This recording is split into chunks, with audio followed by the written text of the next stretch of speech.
আসসালামু আলাইকুম ভিউয়ার্স, আশা করি সবাই খুব ভালো আছেন। আজকে আমি আপনাদের সামনে হাজির হয়েছি পাবদা মাছের রেসিপি নিয়ে।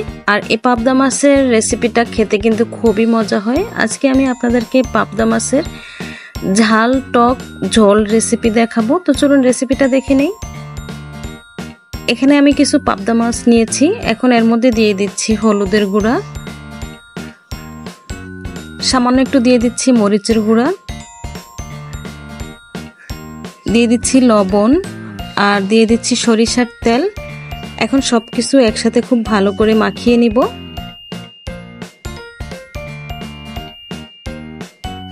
খুব ভালো করে মাখাতে হবে যেন মাছের গায়ে সবকিছু খুব ভালো করে লেগে যায়।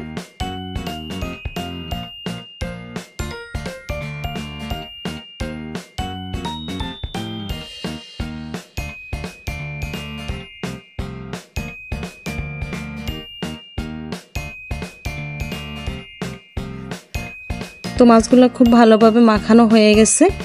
এখন চুলায় একটা প্যান বসিয়ে আমি দিয়ে দিচ্ছি রান্নার রেগুলার তেল। তেলটা যখন খুব ভালো করে গরম হয়ে যাবে তখন এর মধ্যে আমি মাছগুলো দিয়ে দিব।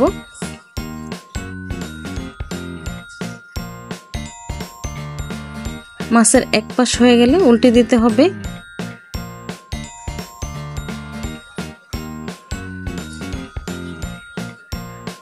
তো দেখুন মাছগুলা ভাজা হয়ে গেছে, আমি আবারও একটু উল্টে দিচ্ছি।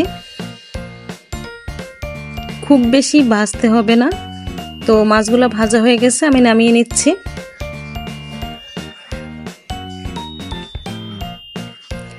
একইভাবে আমি বাকি মাছগুলো ভেজে নিব।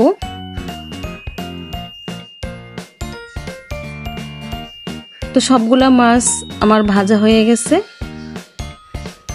নামিয়ে নিচ্ছি। এখন এই তেলের মধ্যে আমি দিয়ে দিচ্ছি 1 কাপ পরিমাণ পেঁয়াজ কুচি। তো এই পর্যায়ে আমার কাছে মনে হচ্ছে তেলটা একটু কম, তাই আমি আরো একটু তেল দিয়ে দিব।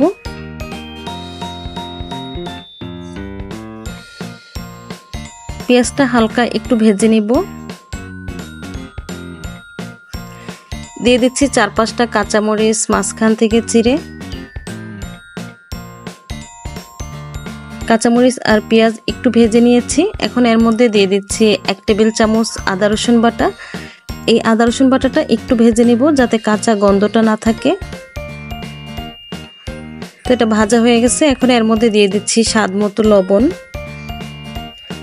আর সামান্য একটু পানি দিয়ে দিচ্ছি, কারণ আমি এখন গুঁড়া মশলা দিব। তো মশলাটা যাতে পুড়ে না যায় সেজন্য একটু পানি দিয়েছি।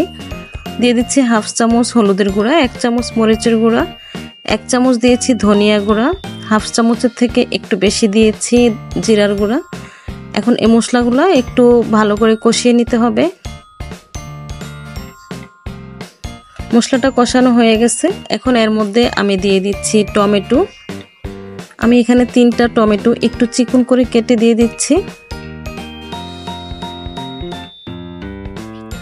এই মশলার সাথে টমেটোটা খুব ভালো করে মিশিয়ে নিব। তো একটা ঢাকনা দিয়ে দিচ্ছি যাতে টমেটোটা একদম সিদ্ধ হয়ে খুলে যায়। তো দেখুন টমেটোটা খুব সুন্দরভাবে সিদ্ধ হয়ে গেছে। এখন এই মশলার সাথে টমেটোটা খুব ভালো করে কষিয়ে নিতে হবে যাতে কাঁচা ভাবটা না থাকে। টমেটোটা অবশ্যই খুব ভালো করে কষিয়ে নিতে হবে। তো দেখুন টমেটোটা কিন্তু খুব ভালো করে কষানো হয়ে গেছে আর টমেটো থেকে তেল ছেড়ে দিয়েছে।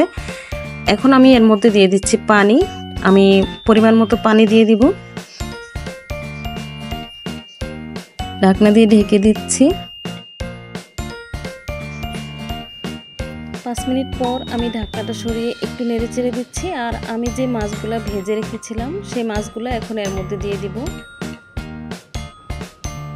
এখন এই মাছের উপরে আমি কিছু জলপাই দিয়ে দিচ্ছি মাঝখান থেকে কেটে। এখানে আমি 3টা জলপাই দিয়েছি, এর বেশি দেওয়া লাগবে না, এতে অনেক টক হবে।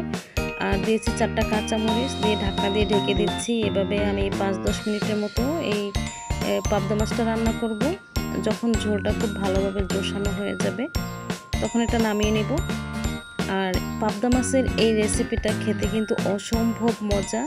আপনারা একবার হলো বাসায় ট্রাই করবেন, মানে টক ঝাল খুবই ভালো লাগে। এই পাবদা মাছের রেসিপিটা আমি যখনই বাসায় রান্না করি মানে সেদিন আমার ভাত একটু বেশিই লাগে। তাছাড়া এটা যে কোনো মাছ দিয়ে যদি এভাবে রান্না করেন খুবই ভালো লাগবে। তো ভিডিওটা আপনাদের কাছে কেমন লেগেছে প্লিজ কমেন্টে জানাবেন। রেসিপি ভালো লাগলে লাইক কমেন্ট শেয়ার করে আমার চ্যানেলটা সাবস্ক্রাইব করে পাশেই থাকবেন আশা করি।